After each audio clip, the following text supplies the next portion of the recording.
My name is Eleanor Hayes, and on the morning of my 18th birthday, while most girls were taking photos with balloons or cutting cake in kitchens decorated with cheap paper banners, I was sitting on a hard wooden bench outside courtroom 4 in Bristol, holding a manila envelope so tightly that the corners bent into my palm.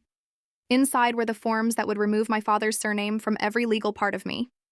I had filled them out 3 weeks earlier, checked them 6 times, and hidden them under a stack of college prospectuses in my room so my mother would not ask whether I was absolutely sure. But I was sure, more sure than I had ever been about anything. Because this was not really about a name. It was about the years attached to it. The waiting, the excuses, the humiliations I kept swallowing because I thought daughters were supposed to keep the door unlocked for men who only visited when it suited them. My father, Daniel Hayes, left when I was 7, though left is almost too clean a word for what happened. He didn't vanish all at once. He dissolved in stages. First, he stopped eating dinner with us because work was mad. Then he stopped coming home before I was asleep. Then he moved into a flat across town for space, which I later learned was actually for a woman named Caroline, who wore cashmere in every season, and spoke to me with the kind of smile people use when they are trying not to wrinkle their clothes. My father promised none of it would change how much he loved me. That sentence became his favorite tool. He used it the way other people use tape over cracks in a wall. Every time something broke, he pressed that same line over it and expected it to hold. None of this changes how much I love you, Ellie. Not when he missed my school play because Caroline's friends had invited them to the Cotswolds for the weekend. Not when he forgot I had braces and laughed when I tried to eat chips in front of him. Not when he sent birthday cards signed with just his first name, as if he were an uncle who drifted through at Christmas instead of the man whose surname I had been carrying since birth. For years, I kept explaining him to other people before they had the chance to judge him. I told friends he was busy. I told teachers he was traveling. I told myself his lateness meant life was complicated. Not that I ranked low. But children know when they are being managed instead of loved. You feel it in the pauses. In the way a room rearranges itself around someone else's comfort. In the way your father checks his phone while you are talking about something that mattered to you all week. By the time I was 11, visiting his house in Clifton felt less like going to see family and more like arriving early to a dinner party where no one had expected you. Caroline had opinions about everything from my trainers to my appetite. She once looked at my plate and asked whether my mother still cooked like the 90s had never ended. Another time she suggested, right in front of me, that perhaps boarding school would give Eleanor discipline and structure, because children from broken homes often need firm edges. My father heard every word. He either smiled weakly or left the room. That was his specialty. Not cruelty exactly, but permission. He made space for other people to wound me and called his silence neutrality. I think the first time I truly understood who he was happened on my 15th birthday. He was supposed to take me to London for the day, just the two of us. I had planned the whole thing in my head for weeks. The train, a bookshop near Charing, Crossroad, lunch somewhere tiny and warm, maybe the Tate if we had time. He canceled 40 minutes before we were meant to leave. Caroline had booked a lunch for her sister, and apparently there had been some confusion with dates. I remember standing in our hallway with my coat on, reading his message again and again until the words stopped looking like English. No apology that sounded human, just timing, inconvenience, and a promise to make it up soon. He never did. That evening, my mother found me shredding the printed train tickets over the kitchen bin. She didn't say a word at first. She just crouched beside me and held open the bin bag while I tore them smaller and smaller, as if reducing the paper could reduce the shame. My mother, Julia Ashford, never poisoned me against him, which almost makes her restraint heroic. She worked double shifts at the hospital, paid for my school trips in installments, learned how to unclog sinks from videos, and still somehow remembered which biscuits I liked during exam week. She rebuilt practical life from scratch while he kept calling himself emotionally available because he sometimes texted heart emojis. But the person who saw the damage most clearly was my grandmother, Margaret Ashford. Nan Margaret had a narrow garden full of lavender and an old blue kettle that whistled like an accusation. She never asked me to defend my father. She would just set a mug in front of me, wait until I was ready, and say, "Love that keeps disappointing." "You is still disappointment, darling." I used to think those words were too harsh. I was wrong. The final break came at my college awards evening in Bath. 3 months before my 18th birthday. I had won a regional writing prize, the kind of thing that does not make headlines but means everything when you are 17 and trying to believe you have a future larger than your postcode. My mother came in her navy coat straight from work.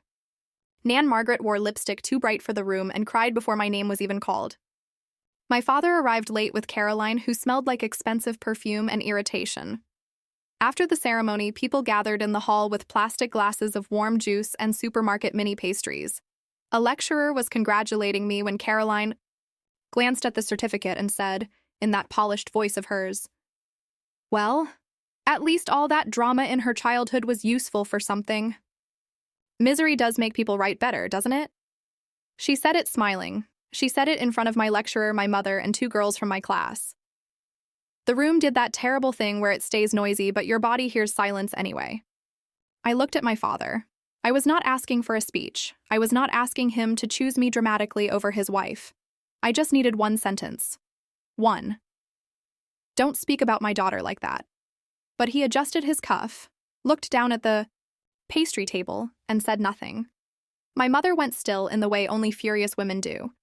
Nan Margaret stepped between me and Caroline and said, "You will not use this child's pain as cocktail conversation." We left 2 minutes later. In the car, no one spoke. Streetlights slid over the windows in long yellow bands. I watched my reflection flicker and thought, with frightening calm, I cannot carry his name into my adult life. I just can't. People talk about breaking points as explosions, but mine felt more like a lock clicking open. After that night, everything became administrative. I researched deed poll procedures, printed the forms, and booked the appointment.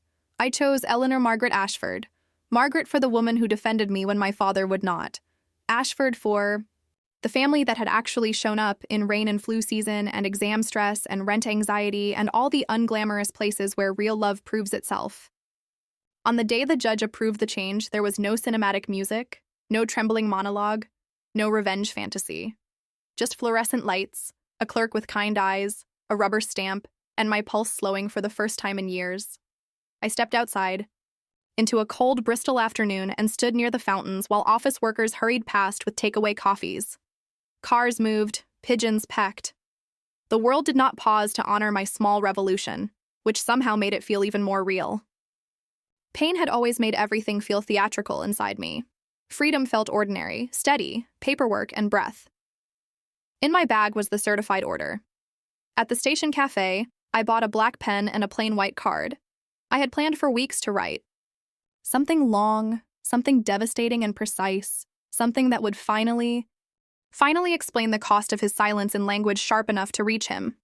But when I sat down, I understood that explanations are gifts, and I had spent enough of my life offering him beautifully wrapped ways to understand me. He had understood. He simply preferred comfort. So I wrote only 3 words. You chose her. Not because Caroline was the whole story. She wasn't. The truth was harder than that. He chose ease over courage, image over responsibility, peace in his own house over dignity for his daughter, her approval over my trust. You chose her was not accusation as much as record, a summary. A final correction to all the years he tried to describe his neglect as confusion, pressure, timing, bad communication, complicated circumstances. No, he chose. I placed the card inside the envelope with the court papers and posted it before I could rethink my mercy. He called twice that evening. I did not answer. He sent a text just after 9 saying, "I think this is unfair." I stared at the message until I laughed, not because it was funny, but because unfair had finally arrived at the wrong address. For years, unfair had lived with us, in missed weekends, in waiting by windows, in knowing a woman who had no claim on my heart could insult me openly because the man who should have protected me had trained everyone around him to expect nothing of him. I never replied to his text. I did not need the final word. The deed poll already was. Over the next few months, I changed my bank details, my college records, my passport application, my email signature. Each time I wrote Ashford, I felt less like I was inventing someone and more like I was returning to her. That is the part people misunderstand about letting go. They think it is mostly about anger. Sometimes it is about accuracy, about refusing. To keep wearing a label that tells the wrong story about who stood beside you. I do still think about my father, sometimes with grief. Sometimes with softness, I wish he had earned more, honestly. Love does not disappear just because respect does. But love without safety, without loyalty, without protection, becomes a place you should visit carefully, if at all.